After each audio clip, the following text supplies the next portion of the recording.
post-lighting the signal fires in an attempt to rally the forces of the light against Azmodan's assault on Bastion's keep, we once again see Tyrael, the Archangel, who says, I can see the signal fires lit all across the keep and on the battlefield. The defenders rally to the fires. But though the battlements are secured, we have bought ourselves no victory, only time. We need the catapults, but with the demons on the walls, the crews have been unable to raise them. Then I will remove the demons and raise the catapults myself if I have to. I am once again filled with the thrill of battle. It has been too long since I have raised my blade against the forces of the burning hells. I remember countless battles within the heart of Pandemonium, as my brethren and I risked everything to drive the demon spawn back to their hells. Must have been a sight to see. It was glorious and terrible.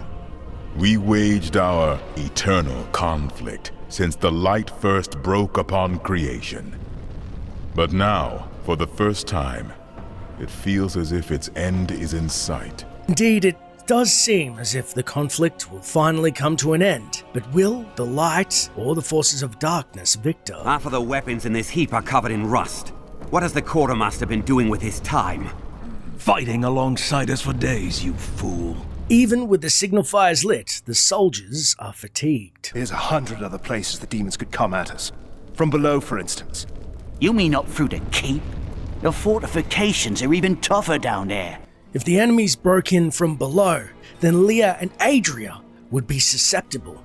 Remembering Leah's struggle, we head inside the armory and see she is visibly waning against the evils trying to escape their imprisonment. I'm glad this is almost done. I don't think I have much time left. You can endure this, Leah. Think of your hopes for the future. You're in, perhaps. No, you were right. There's no safe place for anyone. Look around us. If this keep can't protect us, what chance would a silly little inn have? Cain would be proud, Leah. Just hold on a little longer and think of your dreams. When this is over and you can build your inn. The demonic rage is building up again. But I can do this. I know I can. Thank you. Attempting to ground Leah with a positive thought as she struggles against the forces of hell, we actually garner ourselves 2 achievements, both of which have to do with listening to conversations with the main cast. But what does Adria think of Leah's plight? Your daughter suffers. It must be difficult to witness. Everyone suffers, but to do so for a cause greater than oneself, that is the mark of a true hero. My daughter is everything I hoped she would be. What uncharacteristically kind words from the witch. Focusing on our objective to raise the catapults, we head back to Stonefort, greeted in turn. Look, just over there. I never imagined such a creature. The creature that the Enchantress speaks of is Nizun, the Gorgon. And as far as fallen shaman go, this is a particularly nasty one, blessed with the affixes of teleporter, poison enchanted, and nightmarish. So not only do you get feared, but you run into the snail-like sludge of poison that he just casually trails in his wake before teleporting about, earning a long overdue dirt nap. After felling the fallen foe, the Enchantress then comments, I am glad that the Seraph Tyrael leads us now. As am I. It is as it should be. Although we agree with the Enchantress, we wouldn't mind having the powerful Sword of Justice, Eldruin, by our side in these trying times. Heading to the northwestern section of the ramparts, we see that our path is blocked. Thank the heavens you're here. We're down to 4 lads until reinforcements arrive. Trouble is, the lift stopped. We can't see what went wrong through all the muck down there. This sounds ominous. Oh, what now? More of the brutes from below, Captain. What do we do? Private, if you need to be told which end of the sword goes where, you haven't been paying attention. Fight to your last breath, lads! It's then we're ambushed by demonic troopers and hellflyers. It was said of the hellflyers that Azmodan created them specifically after he nearly lost to Tyrael breeding the winged demons capable of tearing even angels asunder. It's then the lift unexpectedly rises. The lift is moving again! Hold steady, lads! Reinforcements are on their way! Half dozen demons rise up from the depths below. Demons! Get ready, men! The demons are led by Dragus, Soldier of Hell, a super unique with the electrified and mortar affixes. Victory! Both of which prove to fall short against the burning light. With our path clear, we then move west across the bridge, and it's not long before we find the first of the catapults. Contending with a duo of demon troopers, we see Sergeant Burrows by the catapult, and he needs our aid, instructing. You must be the one that lit the signal fires. Help me free the recruits so they can raise this catapult. Over here. We follow the sergeant northwest, taking care of demon troopers in his wake that have the recruits held hostage in the keep. Excellent. Let's protect the recruits while they raise the catapult. As the path is clear and the recruits slip through the grate, we are then confronted by fallen mongrels. Only you can defeat this monstrosity! One by one, the recruits spill from the grate, and we contend with the hellspawn.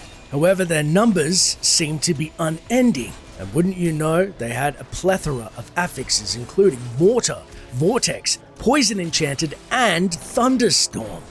But as we're contending with the cantankerous canines, we realize their ploy as we've left the recruits unguarded and they're attacked by more demon spawn. The demons attempt to slow us. I enjoyed that. We recognize their feeble ploy and cannot hide our contempt. It's not long after battling the voracious hellspawn do the recruits succeed in raising the catapults.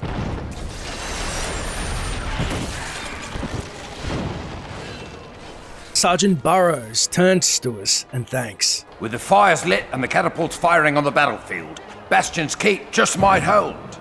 You've given us hope. Thank you. 1 down, 3 to go.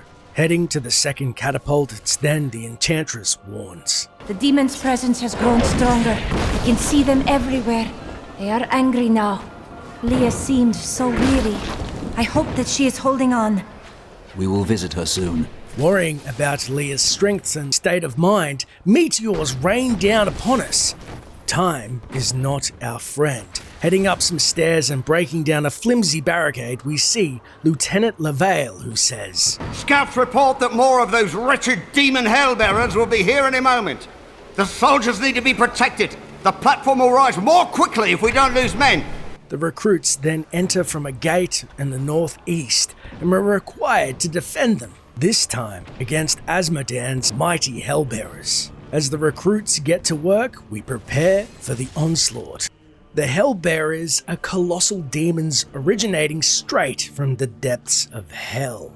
And they look much like giant centipedes clinging upon the walls and anchoring with their claws. Once they're in position, they start regurgitating demon troopers who pour forth from the hellbearers' maw in packs of 4 at a time. The total number of demons each hellbearer can transport, thankfully, is finite. But killing the demon will end the reinforcements, as the living siege tower will lose its grasp and fall to the grounds below, thanks to the power of our thorns under claw.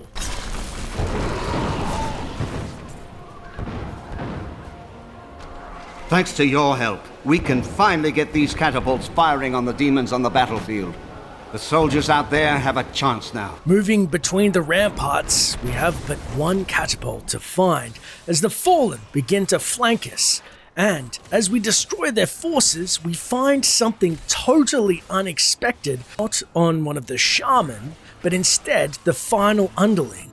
On its body, we find a legendary sword named Sever, which boasts incredible damage, plus 8% damage to demons, and slain enemies rest in pieces. Equipping the blade, we find the final catapult and Lieutenant Clifton by it. Lieutenant, are you alone? Of course I'm bloody well alone. Everyone else has gone and died, but I'll be damned if I leave my post. Make yourself useful and spin that winch.